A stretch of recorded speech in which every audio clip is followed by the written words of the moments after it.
Bagaimana kabar kalian semua? Semoga dalam keadaan sehat selalu dan diberi kelancaran dalam segala aktivitasnya. Nah, kali ini saya sudah merangkum alur cerita film yang berjudul The Merciless. The Merciless ini bercerita tentang dua pria yang menjalin ikatan mereka di penjara, tetapi mulai ragu dan saling mengkhianati satu sama lain dalam proses mendapatkan pengaruh dari sebuah geng kriminal. Disutradarai oleh Byung Sung Hyun, The Merciless mengambil tema persahabatan dan pengkhianatan yang dibumbui dengan kekerasan. Namun sebelum masuk ke ceritanya, seperti biasa siapkan apa? Ya tentunya Kopai dan Udbray untuk menemani kalian dalam menonton alur cerita film ini. Di awal film, terlihat dua orang yang sedang santuy di pinggir laut. Dia bernama Jung Fil dan rambutnya yang diikat bernama Go Byung. Tiba-tiba datang seorang pria bernama Nikolai langsung menembak mati Jung Fil. Dan inilah film The Merciless. Terlihat seorang mafia yang bernama Han Jae-ho di dalam mobilnya. Dia menunggu seorang tahanan yang akan segera bebas dari penjara dan dia adalah Jo Hyun Soo.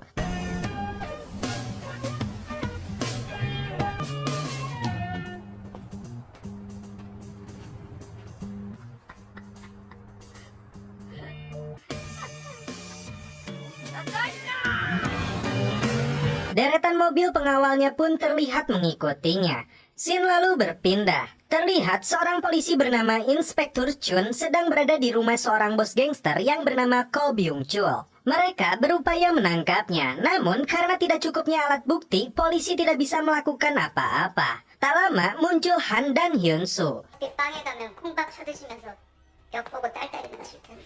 Kisah flashback ke 3 tahun yang lalu di penjara Gyeonggi. Saat itu diadakan pertarungan adu gaplok. Setelah salah satu lawan tumbang, giliran Hyun Soo yang mengajukan diri untuk melawan pria kuat ini. Pertandingan itu rupanya disaksikan juga oleh Han.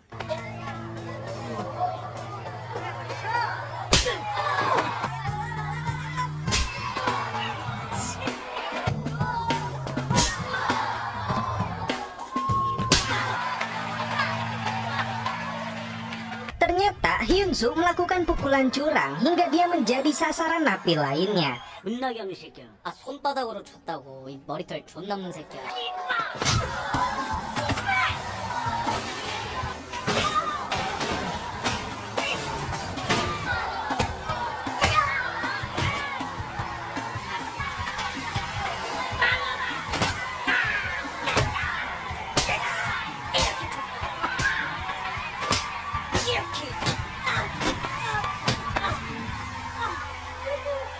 Karena keberanian dan aksinya, Han melihat potensi dalam diri Hyun Soo untuk dia jadikan anak buahnya.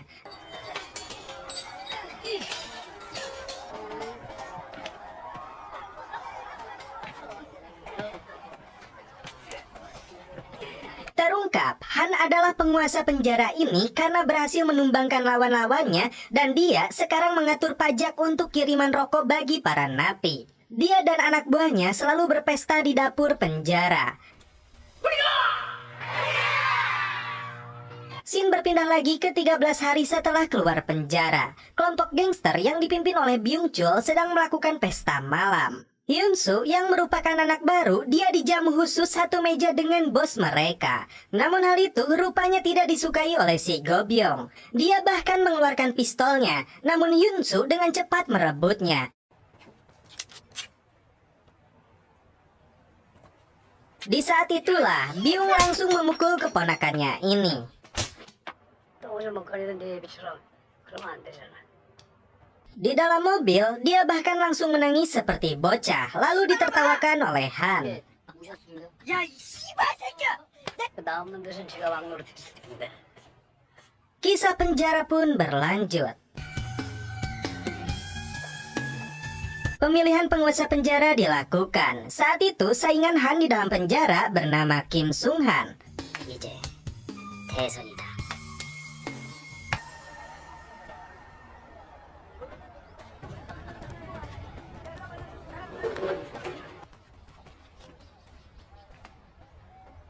Han menawarinya untuk membagi hasil pajak rokok masing-masing 50%. Namun Kim menolaknya. Bahkan anak buahnya dihajar petugas.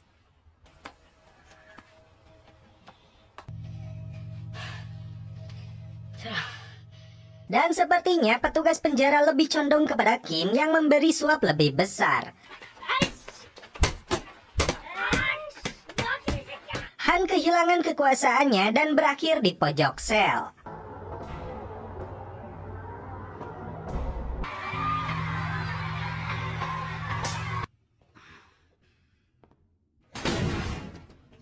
아무리 한지호 이 새끼가 독종이라도 독고 나이로는 어쩌지 못할 줄 모르냐. Bahkan Han hampir ditusuk oleh anak buah Kim, namun untungnya Hyun-soo menyelamatkannya.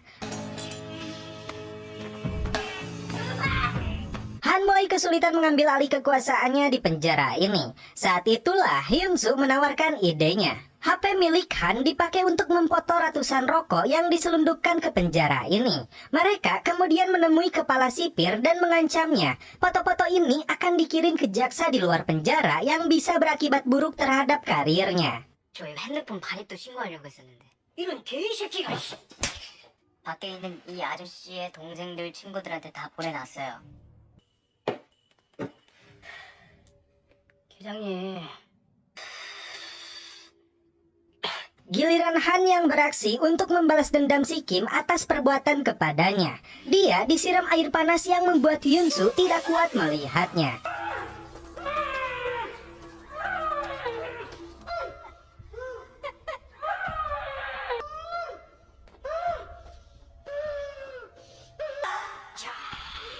역시 우리 정통관 굳이 나를 잡으려고 하는 거요. 내가 Mereka akhirnya buka mulut dan orang yang menyuruh mereka adalah Ko Byung-chul, bosnya si Han sendiri. Fakta itu membuat Han semakin marah namun tetap menyiram kepalanya.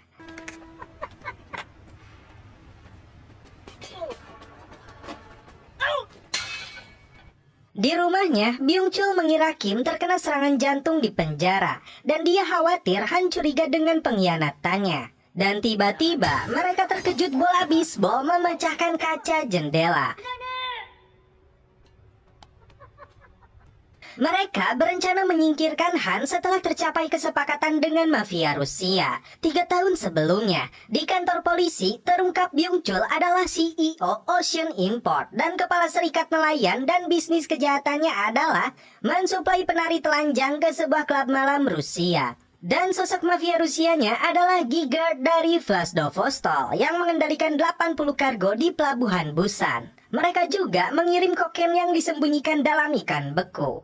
Chun mengusulkan mereka memasukkan mata-mata ke dalam penjara. Dan sosok polisi yang dijadikan mata-mata untuk mendekati Han adalah Hyun-soo. Awalnya dia menolak karena mesti berada di penjara selama 3 tahun. Namun Inspektur Chun menjanjikan ginjal untuk ibunya. 장 찾을 때까지 투석비는 우리 쪽에서 부담할 거고. 어떡할래? Saat masuk penjara, Hyun-soo beralasan ditangkap polisi karena menyelundupkan barang terlarang di pelabuhan. 중국에서 세배온 짝퉁 비아그라가 돌아다니고 있었어요. 단체로 발정이 나버린 거야. 그게 짝퉁인데도 효과가 있었나 보네. 효과 있더라니까. 트럭 불러. 트럭 오자마자 우린 짐 다 빼고 바로 쏙 빠져나왔죠 그냥. 원래 죽은 거 살려내는 거니까.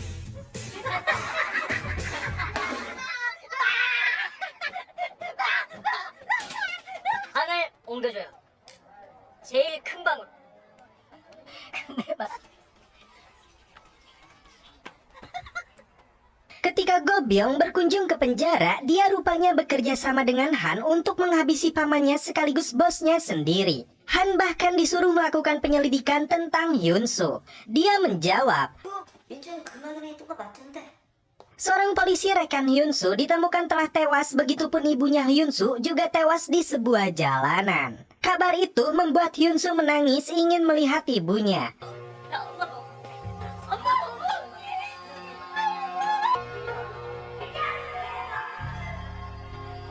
Setelah 2 tahun dalam penjara ini, dia hanya meminta izin 1 hari kepada Chun. Namun demi keselamatan dan misinya, dia tidak bisa mengabulkannya. 개 같은 곳에 처박아 놓고 엄마 묻을 것도 못 찾게요.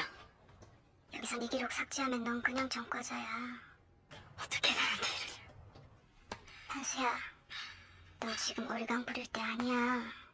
Han datang ke selnya untuk memberi semangat, namun Hyun-soo malah memukulnya hingga terjadi perkelahian.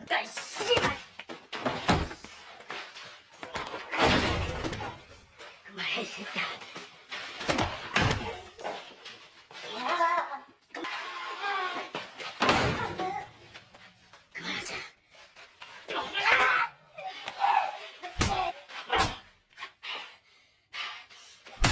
lama, kepala sipir memanggilnya dan memberinya izin untuk melihat ibunya di rumah duka, dan itu atas permintaan Han. Bahkan dia telah membiayai pemakaman ibunya. 매출로 만족하자.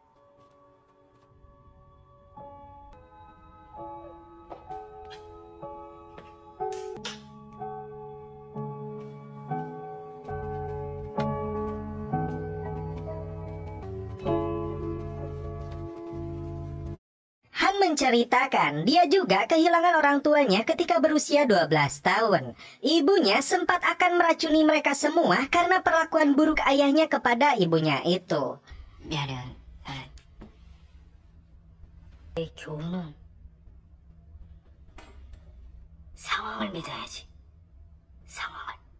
Han kemudian mengajaknya bekerja setelah keluar dari penjara. Hal mengejutkan pun diutarakan oleh Hyun-soo bahwa dia adalah seorang polisi. Hari ke-127 setelah keluar penjara, Hyun-soo yang menyamar menjadi mafia datang ke seorang penjahat bernama Choi Dae untuk membeli stempel resmi dokumen ekspornya Ko Byung-chul. Karena tidak mau memberikannya, ini yang dilakukan Hyun-soo.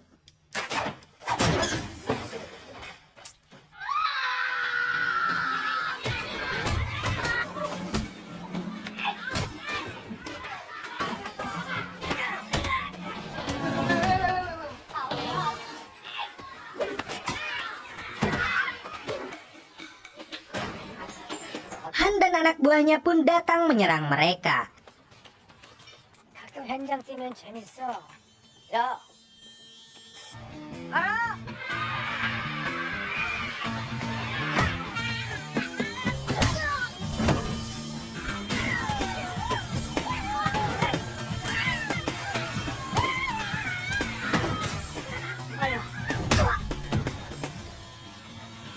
Hyun-soo kewalahan saat melawan algojo mereka.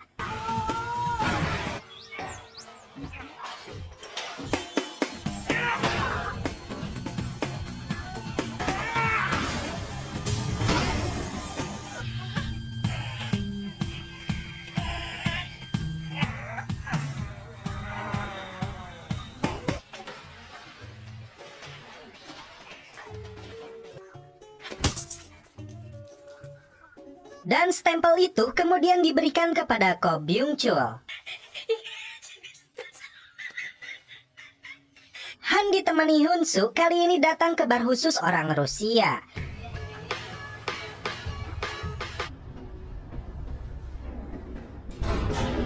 Setelah masuk, Hyun-soo disuruh menunggu. Han datang untuk menemui bos mafia Rusia yang bernama Gigard. Saat Hyun-soo keluar, tiba-tiba rekannya di polisi menariknya dan kembali memberinya jam tangan. Tak diduga, Han kembali datang dan Hyun-soo beralasan dia sedang kencing dan menemukan pria mesum ini.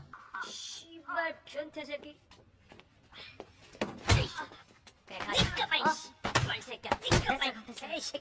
Saat kembali ke lift, Han bertanya kenapa dia bisa muncul. Hyun-soo mengatakan itu karena jam tangannya, namun dia tetap menggeledahnya.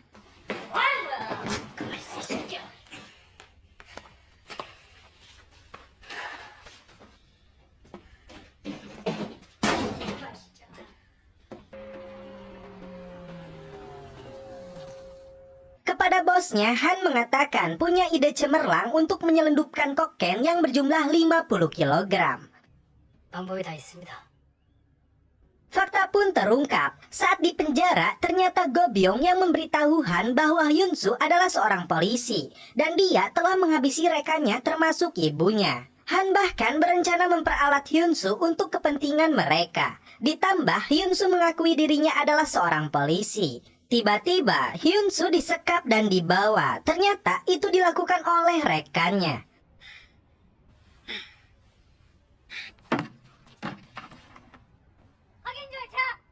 Chun meminta informasi rencana pengiriman kokain itu, namun Yunsu masih menunggu kepastian dari orang Rusia itu. Dan Yunsu balik bertanya siapa dalang yang telah membunuh ibunya. Cerita 1 tahun lalu saat terjadi kecelakaan yang menewaskan ibunya Hyun. Chun dan anak buahnya menutup kebohongan pelaku pembunuhan ibunya.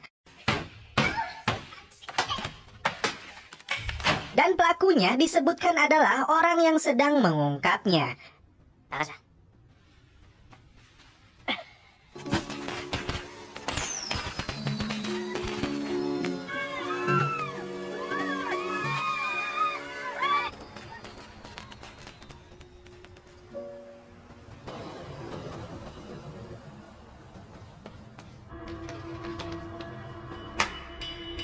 Hyunsu memberi informasi kepada Chun bahwa transaksi akan dilakukan. 해경 세간의 특수 기동대까지. 이거 완전 블록버스터다. 그럼 hun행만 시키면 되겠네. Hari ke-150 yang merupakan hari H.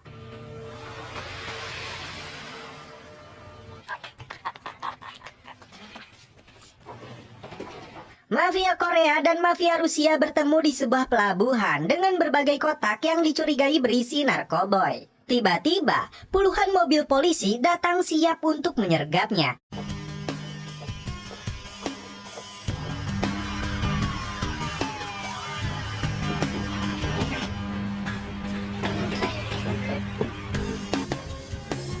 뭐야 너들? 무료방 긁고 이 씨발놈들아. Namun hal yang mengejutkan terjadi. Ternyata di dalam kotak peti itu hanya berisi peralatan tempur plus-plus. Chun kecewa dan ditertawakan oleh komplotan gangster ini.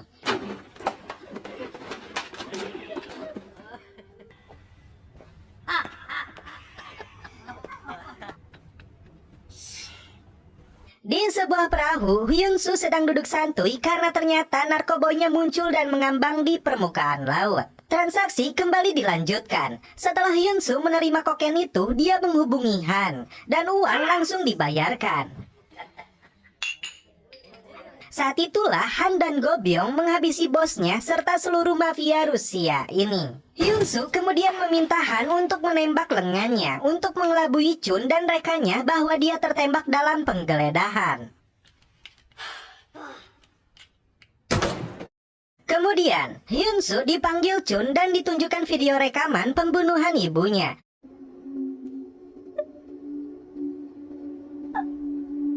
Dan pelakunya adalah Han.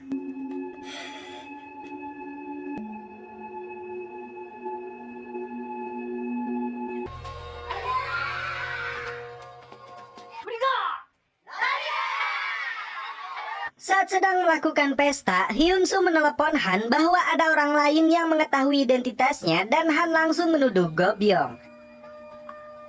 Sekarang dia berada dalam bahaya karena surat perintah sudah dikeluarkan. Dia memintanya bertemu hari ini dan membawa narkoboynya. Strategi polisi untuk mengadu dombakan Han dan Go Byung berhasil. Go Byung datang ke kantornya Han dan dia langsung menghabisinya. 너 지금 뭘 씌운 거야, 이 새끼야.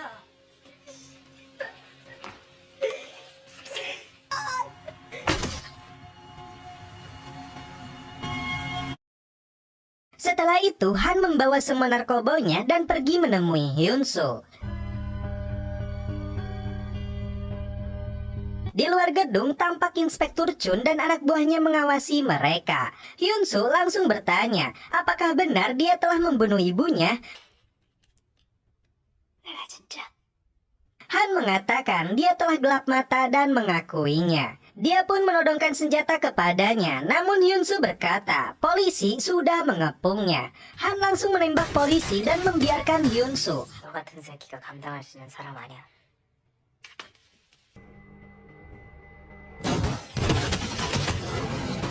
닥쳐라 이 개. Para polisi ini pun tewas di tangan Han. Dan Hyunsu pun pingsan setelah Han menembaknya persis di samping kepala Hyunsu.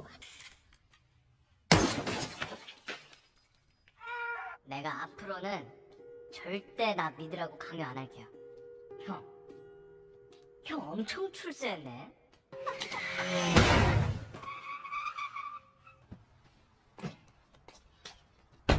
Dia langsung sekarat dan Chun langsung mengambil kunci mobilnya untuk mengambil narkoboy itu. Tak lama, Hyun Soo kembali muncul dan menembak mati Inspektur Chun. Senjatanya dia simpan di tangan Han, kemudian dia tutup mulut dan hidungnya hingga tewas.